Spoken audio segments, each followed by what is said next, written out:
Drop, you can't ignore it. I'm transforming now these cars and planes. I'm always boarding. Just out touring down in Charlotte like I play for Hornets. Good Tuesday evening. How you all doing? This is the TFG Sports Show. I am your sports show, Kendrick. Sports show host, Kendrick. Tongue-tied off the top, but I hope you all are having a great Tuesday evening. If you come in, make sure you hit that like, hit that share button to all your social media platforms, and last but certainly not least, comment. Let me know you in here so we can chat it up a little bit. Talk about the hottest takes in sports where we give it to you straight with no chaser. Now, we've been gone for a little bit, and if you know my favorite saying, if you watch Martin, the Barnett Hill episode, his favorite saying is, "Did you miss me? I hope you did. And if you didn't lie to me anyway, I'm back. We back. So I hope you all are having a great start to your week. Again, this is TFG Sports Show, best 30-minute sports show on social media. Again, come in, hit that like, hit that subscribe, hit that share button to all your social media platforms.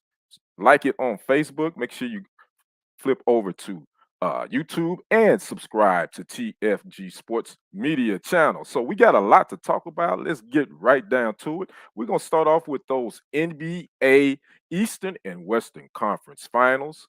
We got the NBA Eastern Conference Finals that's going to tip off here in about an hour at 7:30 Central Standard Time on ESPN, where we have the Boston Celtics at the Miami Heat, the number one seed in the East. And the Celtics also was the number 2 seed. The Celtics was coming off a hard-fought 7-game series where they defeated my birth city, my team, the Bucks. They defeated them in 7, and the Heat dispatched the Philadelphia 76ers. So this is going to be interesting. We got probably 2 of the best teams, I would say, in the East that's going to face off. And the winner of this series will move on to the NBA Finals. Now, since 2005, no teams have been in the East Finals more than the Heat and the Celtics. So that tells you 17 years, both these teams, one of them have been in the Eastern Conference Finals over almost a 20-year period. Now, Boston is looking to snap a streak of 4 straight losses in conference finals. And the Miami Heat is looking to return back to the finals. You remember, they faced off against the Lakers in the 2020 season when we had the bubble season due to the pandemic. Now, will Marcus Smart for the Boston Celtics be healthy? As it looks like he's going to be ready to go. Now, I don't know if he's going to be 100%, but Marcus Smart is going to play in this series. And the Jaylen Brown and Jason Tatum tandem is on fire. Can the Heat stop them? Now, for me personally, I think the Celtics right now, they probably are the better team. And me personally, I think they're playing.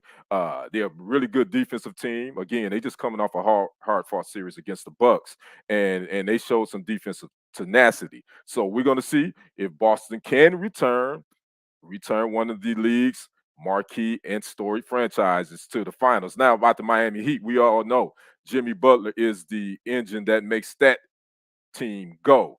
Jimmy Butler has been playing off the charts for them, as well as Bam Adebayo is their defensive presence. And Tyler Hero, can he get on track? Can he get hot? And Eric Spoelstra, he has experience. He's been coaching the Miami Heat for a while now. So the Heat, they the number 1 seed. I would say this: if the Celtics win, I wouldn't look at this as an upset because I think both teams are evenly matched, in my opinion. So the Boston Celtics and the Miami Heat will tip it off tonight here on ESPN at 7:30 Central. I'd like to know who you guys think in this Eastern Conference. Who you got? If you come in, make sure you give me your predictions and your picks in both the Eastern and Western Conference Finals. Now we're going to slide on over to the Western Conference, where we got the number 4 seed Mavericks versus the number 3 seed Golden State Warriors, and they tip off on Wednesday night on TNT at 8 p.m. Central Standard Time. Now, Nobody expected, I'll be the first to admit, I don't think anybody expected the Mavericks to be in the Western Conference Finals. And if you did, you're not telling the truth. I don't believe you. Shame on you. But it's going to be, I think this is going to be a great series. The Mavericks are coming off a convincing, a pounding Game 7 win over Phoenix in Phoenix. They beat them 123-90. And Mr. All Everything for the Mavericks, Luka Doncic, went for 35 and 10. Mavericks led the Phoenix Suns by as many as 46 points in this game. Phoenix only scored 27 points at halftime. I don't know what happened with Phoenix, but they definitely didn't show up. The Mavs did hold Paul and Booker to a combined 21 points and a 7 for 22 shooting percentage from the field. So the Mavs, I don't know who's the underdog, but I'm quite sure people probably picking Golden State more so than the Mavericks. But I don't know. Don't count the Mavericks out yet because they got some players. Spencer Dinwiddie showed up in his last game and finally scored like he was doing when he was with the Washington Wizards, and he came over in that big trade. And Jalen Brunson, he's showing that the Mavericks might have to think about trying to keep him, try to pay him because he's showing he's been very consistent as well. And Dorian Finney-Smith, he's been pretty consistent. And Jason Kidd, I don't think nobody's talking about what great of a job Jason Kidd has done with this team. He's kind of changed the mentality that he come in his first year. I think Rick Carlisle had worn out his welcome. I think Luka Doncic wasn't feeling Rick Carlisle. I mean, there were stories about the tension between them, and I think Jason Kidd came in and gave his team a new look, just a new everything. A lot of times they say a team takes on a persona of their coach, and I think this team has done that as far as the Mavericks. Now the Golden State Warriors, number 3 seed, coming back. They won't be with Gary Payton II. He won't play in this series at all. He still has that dislocated right elbow that suffered in that Memphis Grizzlies series. But you still got Steph. As long as you got Stephon, got the man from Stephen Curry, and you got Klay Thompson, and you got Draymond Green, you got a chance. And I believe Andrew Wiggins, he's been playing pretty well in these playoffs too. So Golden State gonna bring a little firepower. Again, they're the number 3 seed. They have the home court advantage. So the Mavs, if they're going to win it, they may have to win in another Game 7. I'm looking at this series. I could see this series going 7 as well. So I would say up to this point, the playoffs, the NBA playoffs for so far in 2022 has been really, really good, interesting, and a lot of fouls, a lot of flagrants, a lot of fouling, a lot of chippiness. Kind of took me back to 1990s basketball. That's that's the era that I like the most, where they got a little chippy, a little physical, and the refs have been letting them play. So I think this is going. Both of these teams are pretty good defensively. The defensive ratings, the Mavs from the season, they only giving up 109.1 points a game, which ranks them 7th.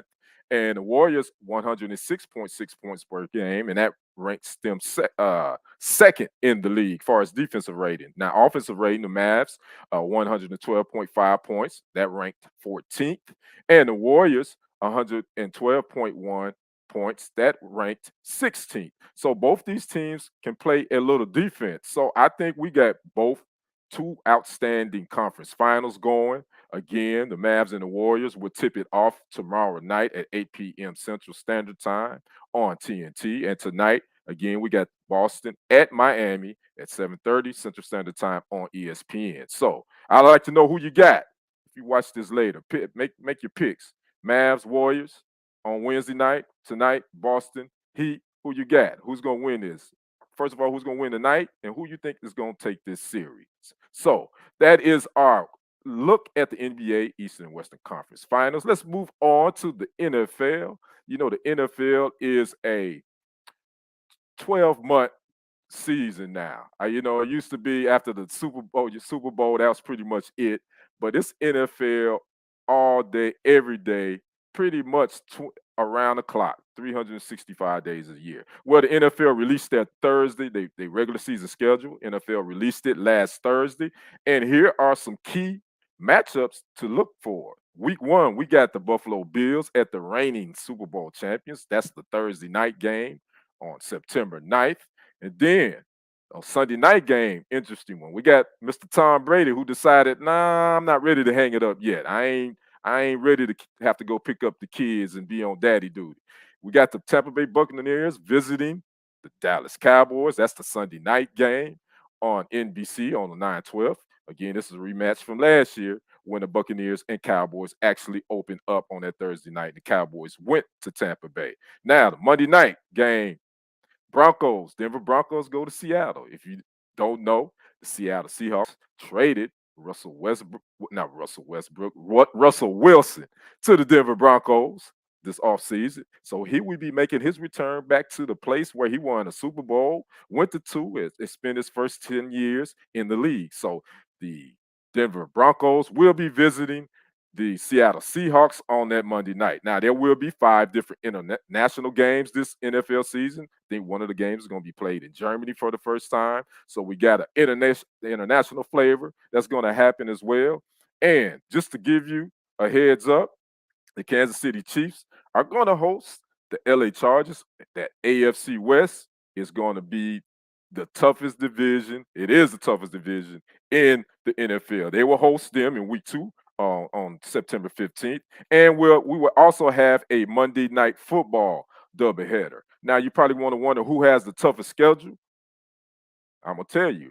There's a couple of teams, but the Rams. The Rams, according to reports, have the toughest schedule. And who has the easiest, according to a couple of reports? The Dallas Cowboys and the Washington Commanders tied for the easiest schedule this season. Now, here goes some football here goes some other games of interest as well.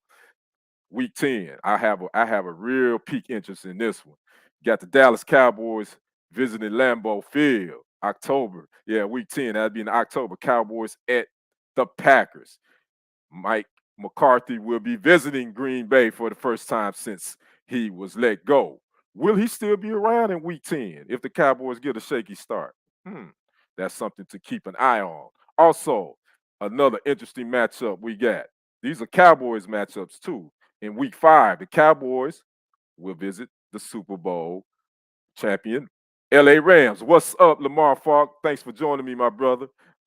Always good to have you in here. The Cowboys will visit the Rams. That's in week 5. Super Bowl champs. We'll see what they have up against them.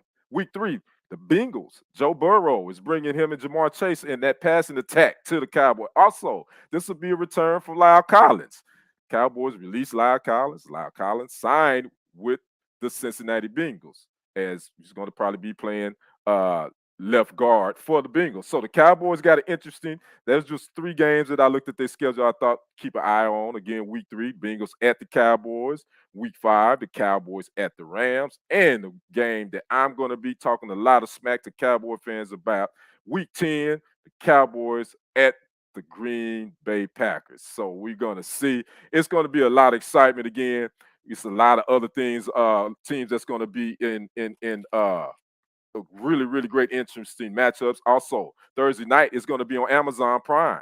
They're going to be broadcasting all the Thursday night football games, which Al Michaels will be the new lead guy for them on Thursday night, as well as Kirk Herbstreit will be in the booth with him as well. So that's a new look for Thursday night. And as well on Monday night, ESPN, Monday Night Football, got a new crew.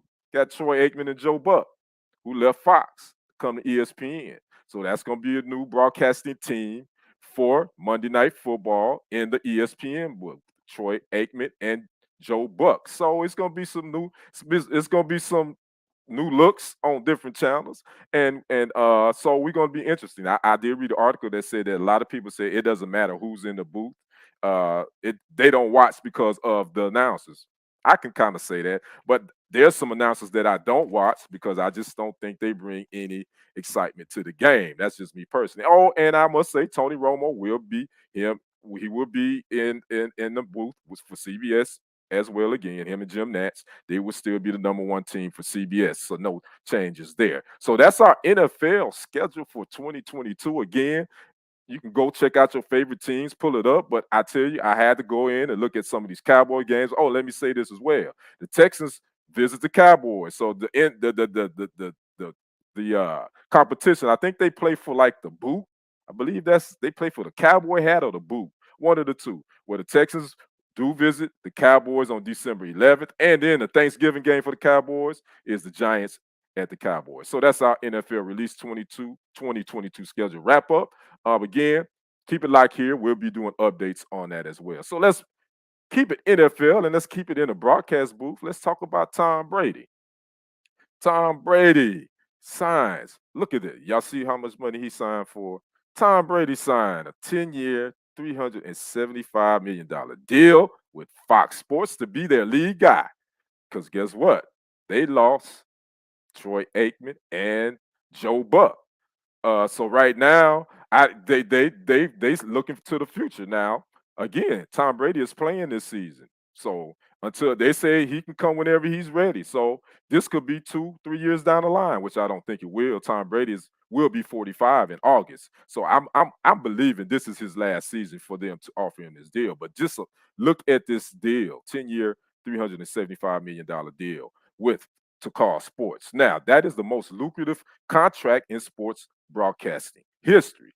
He is going to be making more money than Tony Romo, Troy Aikman, Joe Buck, uh, all the other guys that does this calls football NFL games. So that is one heck of a deal. Now, according to roster management system, Tom Brady has already made $302,674,250 in his career. He's already almost made $375 million. And Fox said, well, you know what? We want Pretty Tom on our team, and we're going to lock him down for $375 million for 10 years. Now, will he last this 10 years?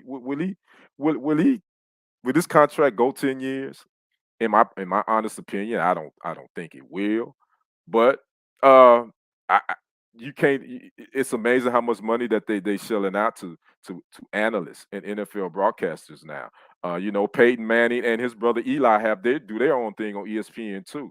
I don't know how much ESPN is paying them, but I'm sure they're making double digits. They making millions and millions as well. Troy Aikman, he signed the most. He's the highest paid right now, making I believe 19 million. Lamar Fox says crazy money. I know, man, it's crazy money. 10-year, $375 million just to sit on the microphone and talk about football for what 3.5 hours every Sunday. Maybe you do one game a week. You do pre-production stuff like that. Is it worth all that? You know what? Who am I to say, Lamar? Is it worth all that? I always say you worth what somebody's willing to pay you. So, you know what I mean? So if somebody willing to pay me that type of crazy money, yeah, I'm worth it. I'm definitely gonna say I'm worth it. So it's crazy. But see, here's the thing too that people kind of gloss over. You have these television companies that's making this kind of money. The owners the owners that of these franchises are making billions and billions. These television because they get paid by the networks. They get paid. Jerry Jones didn't make a lot of money. Speaking of which, I did read something about Jerry Jones that also said that he believed that the Cowboys, if he wanted to sell right now, he probably could get $10 billion for them. And I believe it because I think the Cowboys is the highest value NFL, well, the highest value franchise in the world. So that tell you Jerry Jones said, which he said he's not going to sell, but he says that if he believed that if he sold the Cowboys right now, he could get $10 billion for it. Yeah, right on, Lamar. Exactly. I always say you worth whatever somebody's willing to pay you. So that it's crazy money these guys are making. Again, just to be able to talk football. Now my thing is with Tom Brady, will he be good in the booth? It ain't. This isn't an easy thing, just doing what I'm doing right now. I think a lot of people look at it as that anybody can do it. I don't think so. It's not as easy as it looks. You have to come in prepared. You have to do your homework. You have to study the teams. You have people on your staff that pulls up stats and all that, but you still have to sit in front of a microphone or wear a headset, and you have to be entertaining. You have to entertain, but you also have to be knowledgeable of what you're talking about. So with Tom Brady, will he be one of that guy? I don't know. We'll see. I'll be honest with you. I didn't think Troy Aikman was going to be that guy, but he's turned out to be I think he's one of the most solid cats in that does NFL, especially the play-by-play. So Tom Brady signs 10 years, $375 million with Fox. I like to know what you guys think after you watch this. Tell me what you is it just are they paying these guys too much money? Is that just crazy?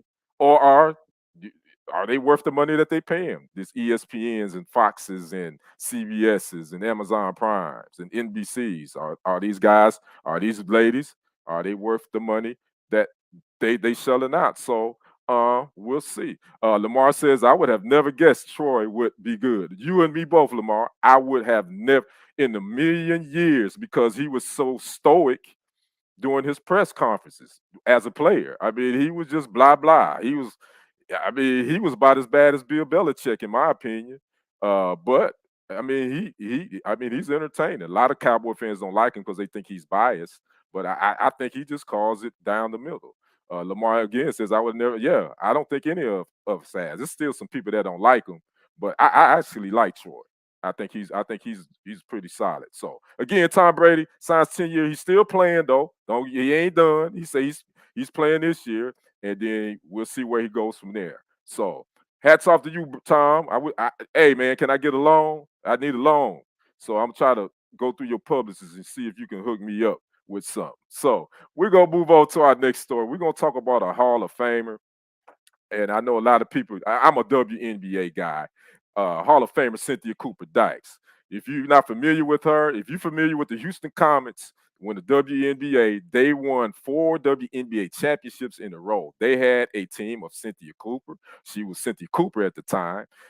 They had Cheryl Swoops. They had Tina Thompson, and they had the late Kim Perrott running the guard, and their coach was Vance Chancellor. I tell you, the Houston Comets and the Los Angeles Sparks were dominating the league. Well, this story with our Hall of Famer Cynthia Cooper Dykes, I definitely all this is alleged now.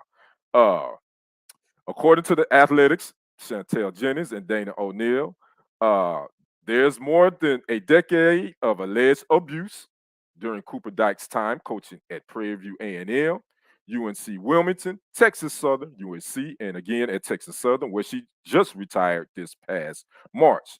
Some of these allegations are very, very disturbing.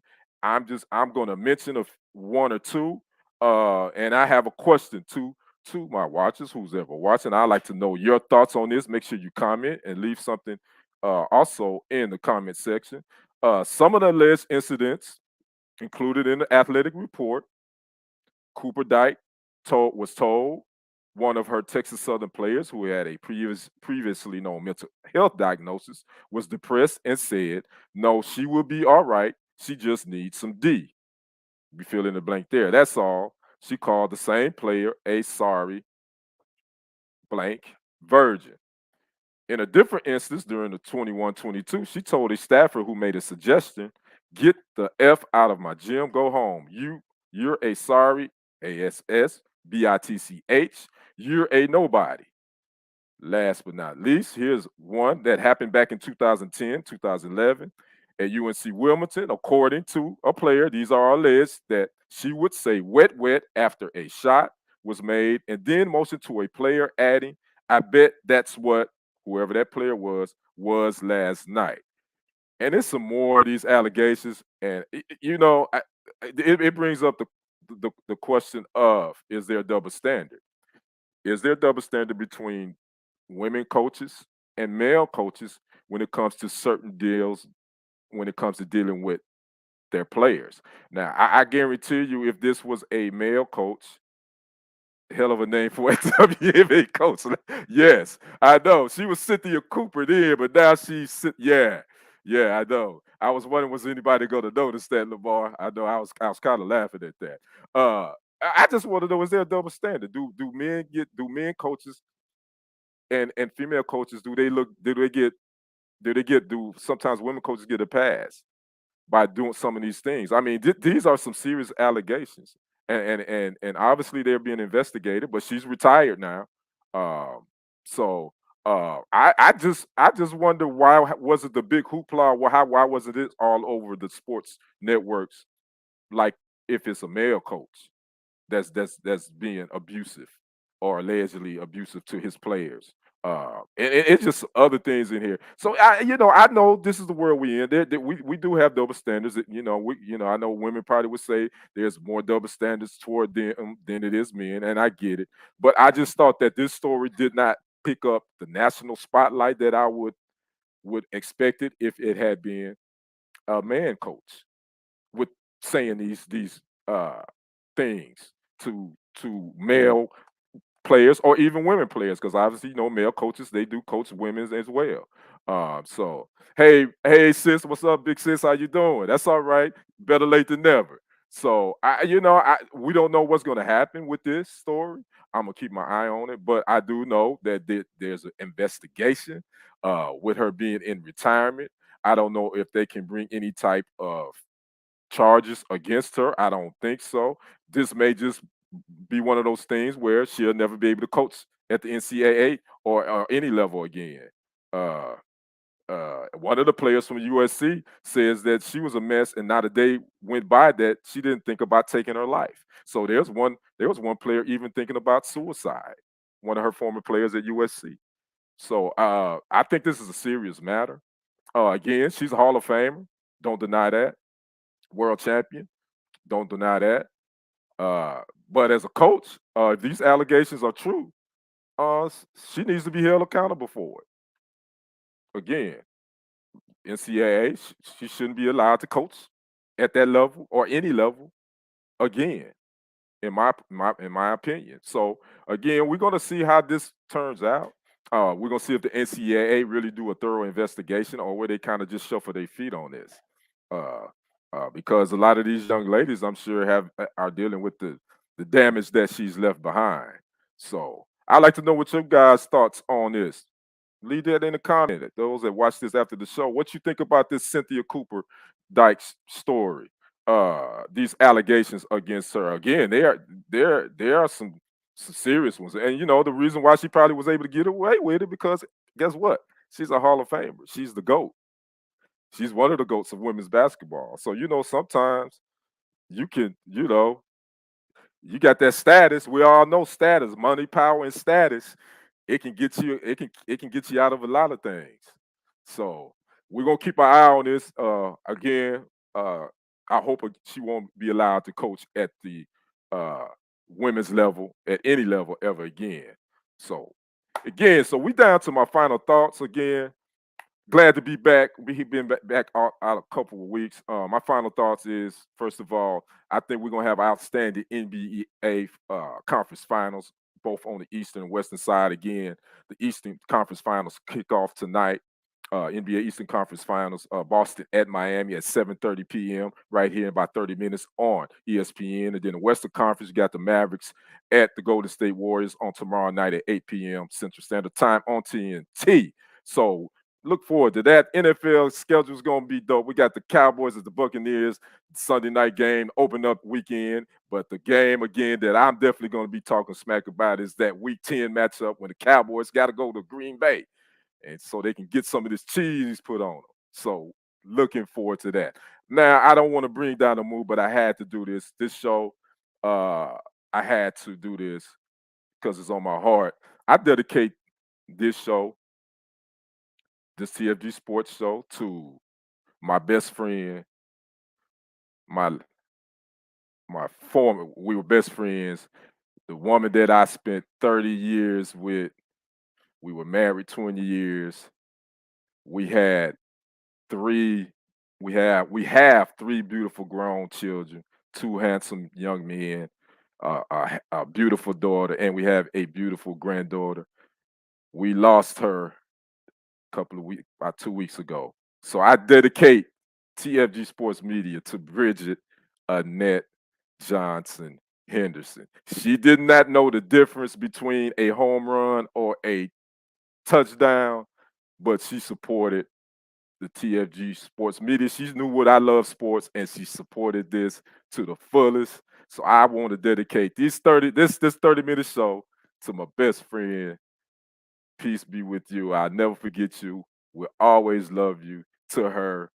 And I think I did a great job. I did not cry when I did this. I thought I would. But she's gone, but she's never gone from our hearts, our children. I would say, please keep our children and our granddaughter lifted up in prayer. And I would answer this, Lamar, will Dallas go all the way? They will go all the way. I think they'll go all the way to the house.